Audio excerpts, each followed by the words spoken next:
임대사업 하시는 분들은 오늘 3시간짜리 마스터 과정 하실 거예요, 완전히.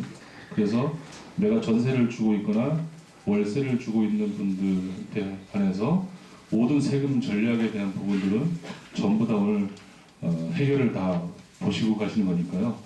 좋은 자리 되셨으면 좋겠습니다. 지금 바로 곧 시작하겠습니다.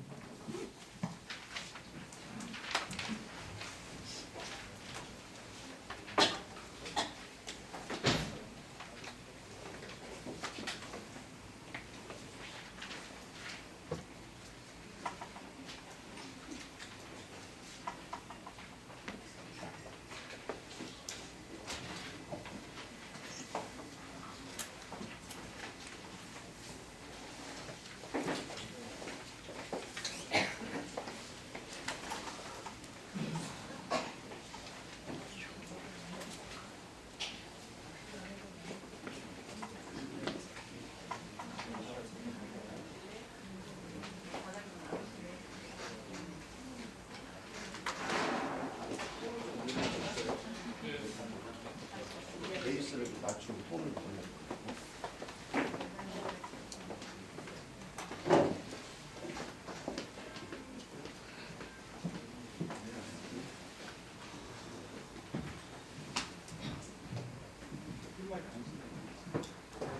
아, 그렇지? 촬영 잡아요.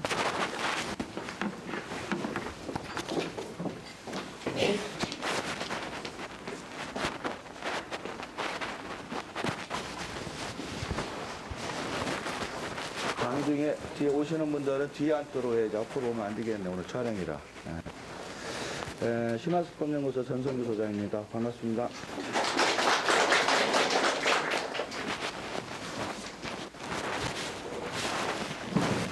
많이 추운데도 많이 오셨네요.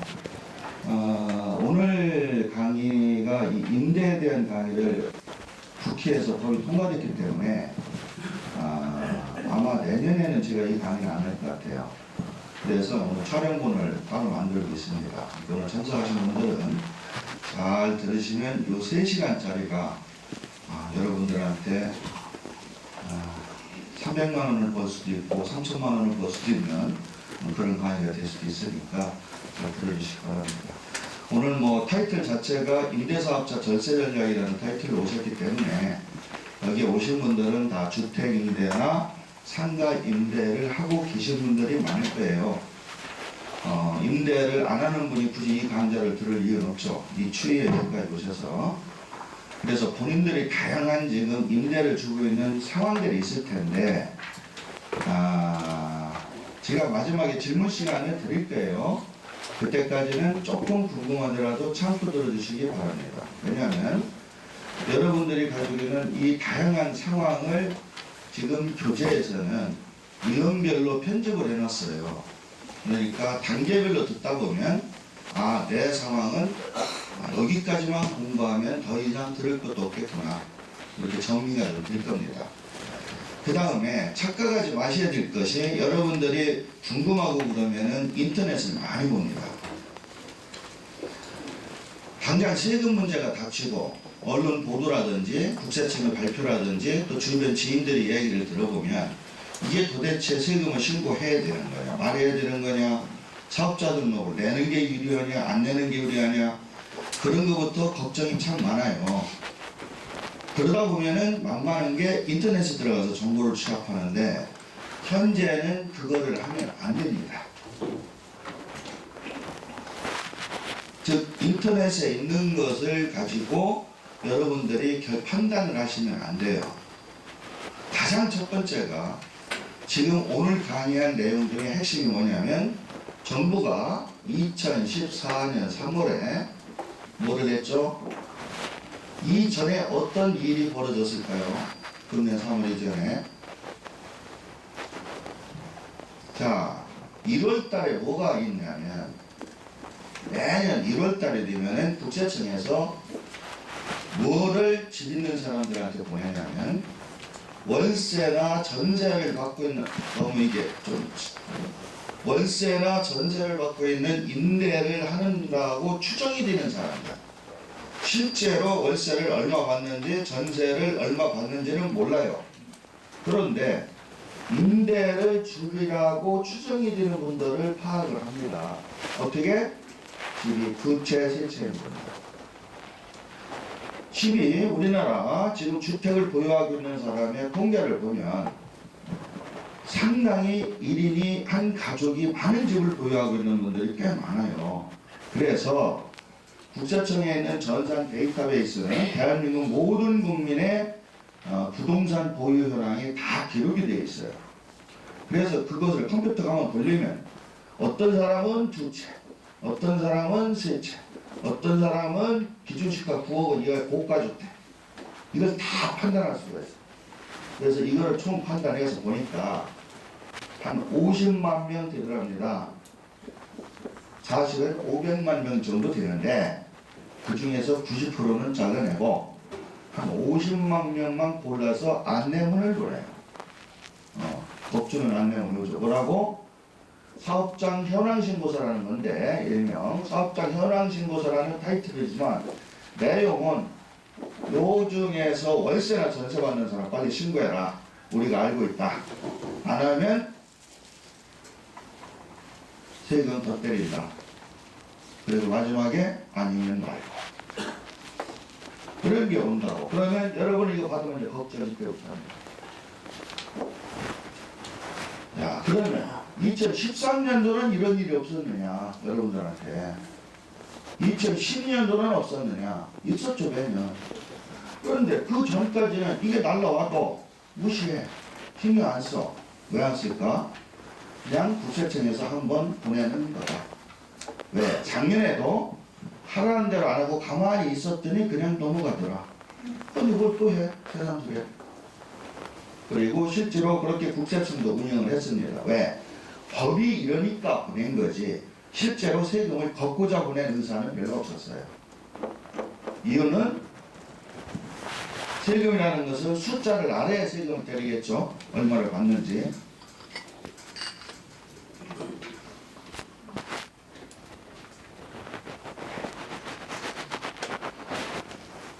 강의대로 이제 옆에 나중 강에서 곰탕을 먹거든 무지하게 짜게 먹은 모양이에요. 그래서 이 종전 연도에는 주택 임대에 대한 세법이 없는 게 아니에요. 집을 두 채 써가지고 월세를 받으면 세금을 내도록 돼 있었어요, 예전에도. 그런데 그 집을 여러 채 다주택을 세주는 분이 굳이 국세청이 이런 걸 보내고 그래도 안 했던 이유는 형식적으로 그냥 하는 거라는 걸 서로가 아는 거예요. 세무서 직원도 그렇고 우리 그 주택 보유자들도 그렇고. 그러니까 매년 안 해도 그만 안 해도 그만 이러고 넘어왔는데 갑자기 언론 보도가 2011년부터 자꾸 무슨 얘기가 나오냐면 세입자가 나한테 세들이는 월세 내는 이 총각이 다 주인한테 매달 월세를 얼마씩 냅니다 하는 것을 신고한다는 거야.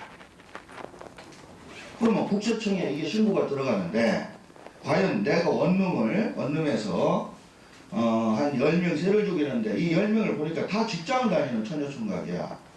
그럼 얘들이 이걸 신고하면은 걔들한테 가끔세를 한 50만 원씩 돌려준다 뭐 이런 얘기가 자꾸 나와요. 그러니까 이게 내가 월세 받는 게 국세청에 다 숫자가 잡히면 종전처럼 그냥 넘어가지 않고 어느 날 갑자기 고지서가 나올 수도 있네. 내가 신고를 하든 안 하든. 이게 불안해지시는 거죠. 이게 언제까지? 13년까지. 그 불안감만 가지고 2년 지난 거예요. 왜? 이렇게 월세를 받는 무주택자들이 신고를 해서 돈을 돌려받는 제도가 언제 생겼을까요? 2011년도에 생겼습니다. 즉 3년 전에 생겼어요, 그게. 그래서 그러한 자료들이 전부 과세관청에 부적이 되어 있는 상황인데도 불구하고 국세청은 가만히 있습니다. 정책적인 결정을 좀 받아야 돼요. 그 자료가 오픈되면 난리가 나니까. 그래서 2, 3년 정도는 유예기간을 준 거예요.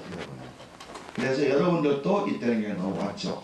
그러나 2014년 1월에 이게 나왔을 때는 어떻게 국세청이 발표를 하냐면 자, 지금까지는 그냥 유야무야 해줬지만 지금부터는 당신들이 세준 세입자가 제출한 이 계약서의 자료를 근거로 두 번째, 새해를 들으면 요즘 다 확정일자 왔습니다. 확정일자가 건교구에 있는데 국토해양부에 있는 확정일자 자료를 다 다시 국세청이 요구를 해서 통보를 받고 해서 당신의 집이 세 채인데 이 중에 누가 이 집에서 얼마 주고 언제 확정일자에서 살았다는 자료를 근거로 세금을 때리려한다 하고 발표가 된 게 있대요. 그러면 여러분들은 뭐 어떻게 여러분들이 할 게 아무것도 없어요. 그냥 내가 저거를 피하기 위해서 뭐 할 수 있는 내용이 없다니까. 다만 그것만 바라야지. 내 집에 살았던 세입자가 신고 안 했기야. 만약에 했다면 이미 숫자는 다 잡힌 거고 신고된 숫자에 대해서 세무서가 세금을 때려도 여러분들이 아니라고 발뺌을 할 근거는 전혀 없어요. 왜? 이 친구들이 신고할 때 무슨 소리를 듣느냐?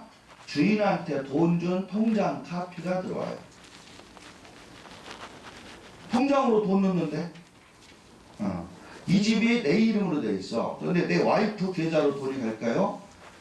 세입자는 절대로 부부간이라 그래도 그 집주인 등기부상에 소유권자 앞에 계좌에 돈을 넣게 돼 있으니까 사업자 등록 안 했으니까 안 내? 그런 건 없죠. 사업자 등록 안 했으면 더 내야지. 사업자 등록 분리행 가산세 등록 왜 안 해? 대상인데. 가만히 있으면 알아서 세금이 나오는 시스템이 이제 이번에 터진 거죠. 그러면 이제 이때 걱정하는 분들의 말을 들어보면 소장님 그러면 지금부터는 할 수 없지만 이거 지나간 세월 어쩝니까? 왜? 세법은 5년간 세금 때릴 수 있거든요. 5년간. 그러면 이거 한 번만 때려두면 이것도 아픈데 소급해가지고 5년 전 것까지 싹 긁어서 과세를 한다면 어떻게 됩니까? 내지. 그러면 5년 동안에 세금만 낼까요? 5년 전에 내야 되는데 안 냈잖아. 그럼 5년 동안 그 돈 가지고 세금 낼 거 가지고 이자놀이 했다. 이렇게 봐요. 그렇잖아. 그래서 5년 동안 안 낸 문화부 가산세라고 해서 20% 정도 더 매기는데 길이 안 좋다 그러면 40%도 매길 수 있어요. 배보다 100%가 풀리는데 이런 사태가 생기는데 이게 법이요 법. 자 공무원은 법을 집행하는 사람이지 법을 이해하는 사람이 아닙니다. 법 내용대로 다 데이터가 나오면 그대로 과세할 수밖에 없고 안 하면 직무유기요. 국세청은 솔직히 이런 데이터가 안 들어왔으면 좋겠어. 저런 내용을 모르면 좋아. 모르면 과세 안 해도 직무유기 아니니까. 근데 확정일자 나오지 세입자가 얼마 돈 줬다고 숫자 떼지. 근데 그런데도 불구하고 과세를 안 했다고 그럼 감사원에서 다 징계당해야지. 그래서 처음에는 뭣도 모르고 이렇게 했는데 이게 이제 우리 그 영세한 사람들한테 숫자가 좀 불거지다 보니까 대통령이 한마디 했죠. 대통령이. 우리 박근혜 대통령이 이런 일이 생길이라고는 생각 못하고 박 대통령은 취임하자마자 세원을 우리가 모르고 안 걷던 세원을 밝혀서 걷어야 된다. 아주 맞는 말씀입니다. 뭐 그전에 대통령은 안 그랬을까요? 다 맞는 말씀이죠. 세수가 모자라니까 지하경제 뭐 이런 얘기하면서 했어요. 우리가 뭐 지하 세방에 세주는 게 지하경제네. 우리가 뭐 지하경제의 주역입니까? 이 월세 조금 많은 거죠. 이사원대로 화폐를 튄 거 이게 본인의 뜻은 이게 아니었는데 서민들이 대다수인데 그래서 안 되겠다. 일단 홀토해라 해서 중지를 시키고 뭘 했냐면 정부에 다시 지시를 해서 주택임대제도를 다시 주택임대에 대한 세제를 다시 바꿔봐라. 이게 뭐라고? 일명 선진화 방안이라고 그래요. 왜 선진화인지는 저도 잘 몰라. 그래서 주택 임대에 대한 선진화 방안이라는 것을 이때 그냥 놔뒀다가는 난리가 날 것 같으니까 주택 임대 선진화 방안이라는 것을 한번 만들어 봐라 해가지고 재경부, 기재부, 기획재정부 뭐 건교부 이래가지고 각 부처가 협의하에 2014년 3월달에 이 안이 나옵니다. 정부안. 그리고 국세청에는 일단 모든 데이터는 동결시켜라. 그래서 2014년 1월 달에 신고받은 것을 근거로 5월 달에 세금을 떼게 돼 있어요. 근데 여러분 올해 5월 달에 세금 나왔습니까? 안 나왔습니다. 왜 안 나왔느냐? 세무서에서 5월 달에 저도 근무를 해봤지만 소득세 신고를 받으려면 무슨 뭐가 있어야 되냐면 신고하러 오시는 분의 수익 금액이라는 게 있어야 돼. 1년 동안 얼마 벌었다는 거. 국세청 본청 컴퓨터에는 있어요. 여러분들 월세 받은 거.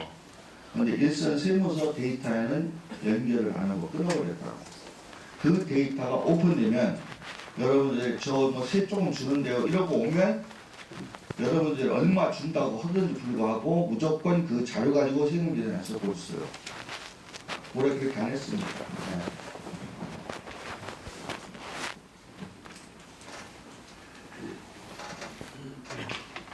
그냥 오면은 본인이 알아서 쓰는 대로 신고받고 끝났어요. 이유는 선진화 방안이라는 걸 만들어서 이 방안이 통과되어서 확정될 때까지는 예전처럼 그냥 해라. 그리고 일단 다 묻어라. 이렇게 해서 넘어왔죠. 이렇게 넘어온 것이 지금 2014년 12월인데 이제 15월 2015년 1월에 이제 한 달 남았습니다. 그래서 1월 시점에는 어떻게 묻어두는 게 아니라 이때부터 정상화합니다. 15년 1월에 해야 될 내용은 2014년도에 월세 주고 전세 주고 가지고 들어가는 거예요. 여러분들이 올 1년 동안 월세 줬어요. 2013년도 거까지는 다 묻었어요. 이제 끝났어요. 그래서 소급해서 과세는 안 된다. 근데 사실은 그것도 말이 안 되는 게 소급과세를 않는다 그러면 국회에서 법을 통과시켜서 법률에 넣어야 돼요. 근데 정책적으로만 않는다 그런 거예요. 즉, 안 하는 쪽으로 해라 이렇게 돼 있어요. 그러니까 갑자기 법이 살아있어서 과세한다 해도 할 얘기는 없어요. 시한폭탄이죠.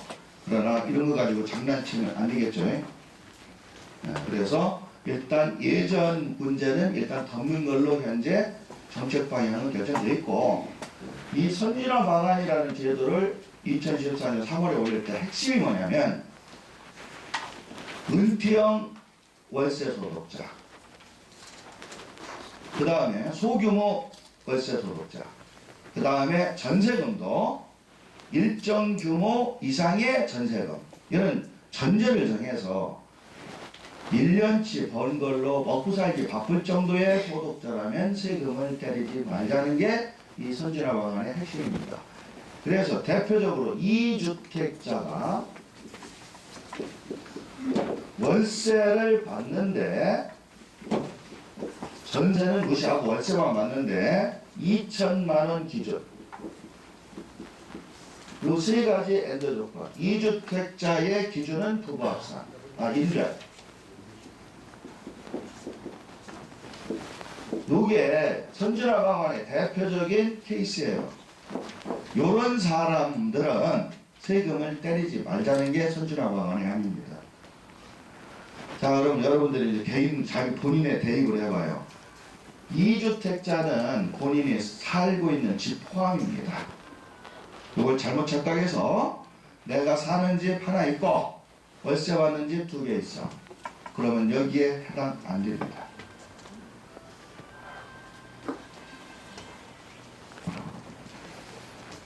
자, 한 번만 얘기해요. 본인거 대입하시면 안 돼.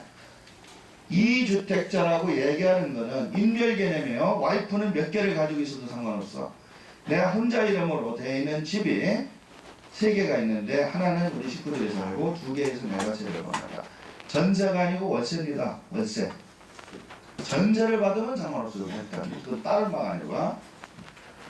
그래서 이런 조건이고, 월세를 2천 받는 사람은 세금 안 때린다, 분리과세한다, 뭐 이런 논리가 나온 거예요. 이게 지가 뭐라 했어요? 선진화 방안이에요. 정부 안. 그렇게 통과된 게 아니라니까. 그냥 정부가 이렇게 만든 거예요. 두 번째, 대표적으로 두 번째 또 만들어나는 전세금액이에요. 전세금. 전세금은 원래 세금 안 때렸었는데 전세금도 과세를 하는 걸로 이제 바뀌다가 이때 와가지고 전세금은 당분간 보류한다. 당분간 세금 안 내긴다. 얼마를 받던 전세금 내 돈 아니거든요. 그래서 예전처럼 하는데 당분간, 즉 언제까지 당분간이라는 게 보통 2017년까지 얘기하는 겁니다. 한 2, 3년을 주는 거예요. 그때까지는 세금 안 때리고 그 이후에 과세가 제도로 바꾸겠다. 뭐 이런 식의 논리들이 이때 나온 거예요. 자, 그러면 여러분은 이제 정상화가 돼서 국회가 통과됐으니까 1월 달에 이제 정상적으로 바뀌는 게 어떻게 되느냐 알아야죠. 그래서 인터넷 뒤지면 이 얘기만 뒤지겠다. 근데 이게 다 국회 통과되면서 바뀌었어요. 이거 보지 말라는 얘기예요. 여러분들이 여기 올 때는 지금 이 얘기를 알고 오신 분들이 많이 있습니다. 이 기준으로 여러분을 임대주택에 관련지어서 생각을 좀 한다고요. 정부가 올린 선진화 방안이 3월에 올라가는데 언제 통과됐다? 12월에 통과됐다. 여러분들 교재 질 뒷장이 있어요. 통과된 것을 요약해서 여러분이 보기 좋게 질 뒷장에다가 법령을 넣어놨습니다. 한 장으로. 어떻게 보면은 그 자료가 오프라인으로 지금 여러분들 나가고 있는데 상당히 중요한 자료입니다. 온라인에서는 이런 자료 여러분들 못 찾습니다. 왜? 국회 통과된 법률안을 보면 일반인은 읽어보다가 한 반도 못 읽고 주무셔요. 뭔 말을 그따위 어렵게 써놨는지. 그래서 해당되는 것만 우리 그 임대사업부에 있는 장지훈 연구원이 요약해서 여러분들 보기 좋게 한 장으로 만들어 놓은 거예요. 이 근거를, 이 법령을 근거로 앞에 있는 교재 자료가 다 나온 거예요. 설명 자료가. 즉, 앞에 있는 내용 다 무시하고 질 뒤에 있는 이 법률만 잘 이해하시면 다 끝나는 거예요. 그런데 국회에 들어가서 개정법률을 보신다든지 아니면은 지금 소득세법 개정령에 들어가 있는 것들을 보시면 더 헷갈려요. 네. 그래서 이쪽에서 취사 선택을 해가지고 국회 통과 내용은 별도로 되어 있다. 그거를 지금부터 공부한다. 지금 저한테 공부를 하는데 이 내용을 그대로 머릿속에 두고 가면은 집에 가실 때 더 헷갈려요. 내가 이 공부를 왜 했나 여기 와서. 그러니까 기존에 알고 있는 이런 상식을 일단 다 버리세요. 예, 정부 안은 아닐 뿐이지 그게 통과되는 우리 그 정상적인 법률안으로 틀립니다.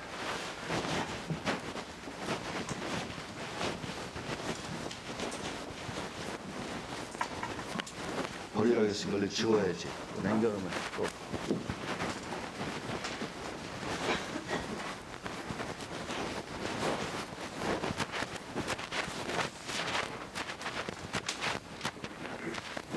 주택임대에 대해서 세금령이 제일 먼저 물어보는 게 그거예요. 그러면은 지금 상황이 이래서 다 오픈돼서 이제 세금 신고를 해야 된다면 이거는 뭐 어떻게든지 뭐 할 수 없지만 지나간 거 어떻게 합니까? 이렇게 물어보시는데 저도 몰라요. 지나간 걸 뭘 어떻게 세무서가 알아서 때리면 할 수 없는 거고 넘어가주면 좋지. 다만 지금 여러 가지 그 정부에서 발표하는 안이나 이런 것은 여기에 해당되는 사람은 일단 다 이장 진행하는 것도 봐서 안 하겠다고 나와요. 근데 문제는 그럼 이게 아닌 사람은 어떻게 할까요? 월세 원룸에서 원룸 한 2개 져가지고 한 30명한테 1인당 한 5, 60개 해가지고 원래 한 1,000만 원씩 해서 연간 한 1억을 내가 받는다. 그 사람은 이거 상관없잖아요. 여기에 오신 분들의 절반은 아마 이 수준을 넘어섰을 거예요. 그래서 이 얘기를 하면서 정리를 한 번 더 하면 기준이 이제 정해진 거예요. 기준이. 일명 선진화 방안에서 정한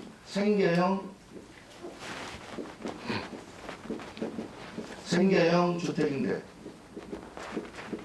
사업자 이렇게 얘기하죠. 그래서 생계형 주택임대 사업자 기준 이하로 떨어지는 사람은 특혜를 주는 거예요. 법을 바꿔서. 어떤 특혜? 3년 동안 세금 안 때립니다. 아예 3년간 비과세.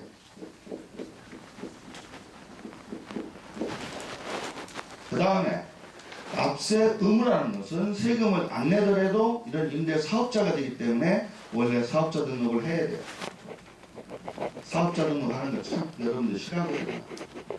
그냥 가만히 있으면 좋은데 지금까지 가만히 안 했는데 괜히 등록해 놓으면 자꾸 시비 걸거든. 사업자 등록이 두 종류가 있어요. 주택은 구청에 가서 하는 게 있고 세무서에 가서 하는 거. 근데 여러분들은 저는 구청 가서 하는 건 일단 반대고 선택적이니까 안 해도 상관없어요. 세무서 가서 하는 것은 대한민국 국민의 납세 의무이기 때문에 해야 되는 거예요. 그래서 그거를 사람들이 싫어하니까 이런 소규모는 사업자 등록도 안 해도 돼. 이렇게 기억을 해줬어요. 괜히 사업자 등록 해가지고 번거롭게 하지 마라. 여러분은 참 반가운 소식이죠. 세금은 3년간 비과세예요. 3년 이후에는 따로 얘기하고요.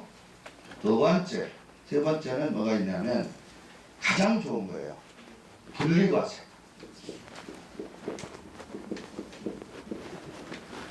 분리과세라는 개념을 임대사업자들은 좀 아셔야 됩니다.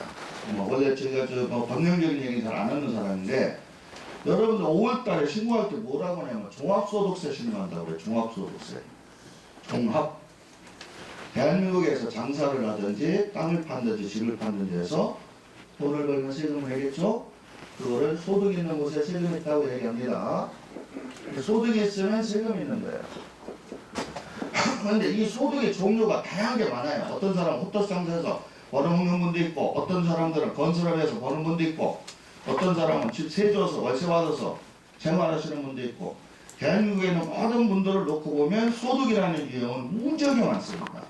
그거를 일일이 하나씩 정해서 세금을 과세하는 방법을 만들 수는 없으니까 유형별로 뚝뚝뚝뚝 묶어요. 그래서 대표적으로 묶었을 때 양도소득을 이렇게 따로 묶어요. 양도소득이라는 걸 하나 묶고 종합소득이라는 걸 하나 묶고 퇴직소득이라는 걸 하나 묶고 이렇게 세 개의 그룹으로 나눕니다.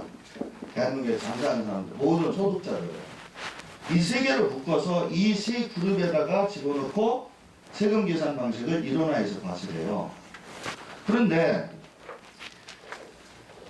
양도소득은 부동산을 팔면서 내는 세금인데 일위성이에요. 일위성. 그래서 어떤 사람이 집이나 땅을 1년에 여러 건 팔더라도 그 양도소득 하나만 가지고 해요. 즉 내가 2014년도에 아파트를 하나 팔았는데 양도소득이 1억 원이 나왔다. 그럼 1억 원에 대한 세금은 약 35%니까 세금은 양도소득 관련 세금은 약 2천이나 3천만 원 낼 겁니다. 지방세까지. 자, 어떤 사람은 사업자를 냈어요. 장사를 내. 그 다음에 주택, 상가를 임대하면 상가 임대사업이 돼요. 상가 임대사업 같은 경우는 사업자예요. 그래서 종합소득 속에는 뭐가 있냐면 이자라든지 배당이라든지 부동산이라든지 사업소득이라든지 근로소득이라든지 연금소득, 기타소득 이런 것들을 다 묶어서 종합소득이라고 해요. 왜? 이에 해당되는 소득이 생기면 다 묶어서 세금을 떼는데 이게 무슨 얘기냐? 어떤 분이 상가 임대를 해가지고 1년에 버는 것이 5천 벌었어요. 또 이분은 상가 임대만 하는 게 아니라 회사도 다녀. 그래서 회사에서 받는 낮에 근로소득이 월급으로 받는 게 1억 정도의 연봉을 받는 거냐. 또 이 양반은 은행에 돈을 넣어놔서 이자도 좀 받았어.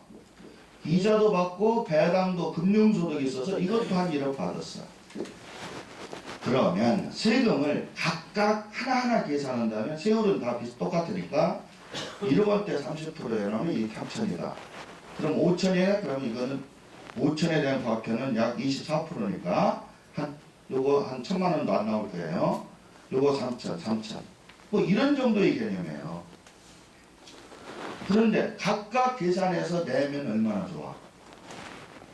세 개 다 합쳐버려요. 종합이니까 5천, 1억, 1억, 2억 5천으로 세금 때려요.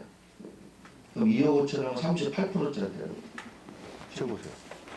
즉 5천만 원 번 거에 대해서 내가 연간 근로소득으로 뭐 1억 연봉 받은 거에 대해서 세금을 뭐 65, 24, 35, 38 이러니까 24%로 나는 낼 수 있었는데 종합이 되는 바람에 38%로 낸다. 뭐 이런 얘기가.